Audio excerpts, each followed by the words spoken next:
موت کے بعد پھر کیا ہوگا؟ موت کے بعد کیا ہوگا؟ یہ جواب بھی اللہ نے دیا ہے۔ موت کے بعد کیا ہوگا؟ ایک بہت بڑا طبقہ کہتا کچھ بھی نہیں ہوگا، مر گئے، مٹی ہو گئے۔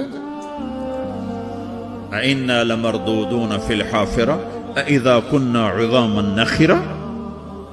جو کبھی کوئی قبر سے نکل کے آیا کہ پاناما میں قبر پھٹی اور آدمی نکل کے باہر آ گیا؟ کون آیا ہے؟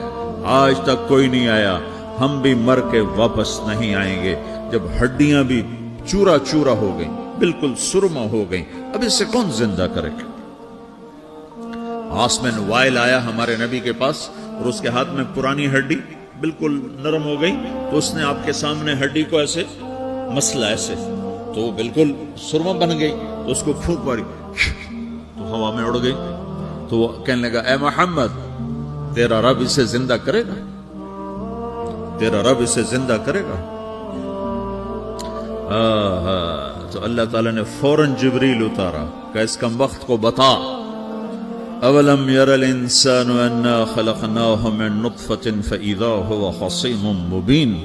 دیکھو اس کو جس کو میں نے گندے پانی سے بنایا، آج مجھ سے جھگڑا کر رہا ہے۔ وضرب لنا مثلا ونسی خلقہ قال من یحیی العظام وہی رمیم۔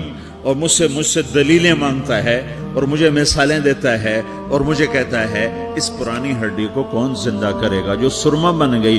قل یحییھا الذی انشأھا اول مرہ۔ بتاؤ میرے حبیب کہ اسے وہ زندہ کرے گا جس نے اسے بنایا اور پیدا کیا تھا۔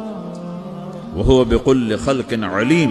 ہر مخلوق پر اس کی نظر ہے، اندھیرا اجالا برابر ہے، اوپر نیچے برابر ہے، زمین کا اندر زمین کا اوپر برابر ہے، سمندر کے اوپر سمندر کے نیچے برابر ہے،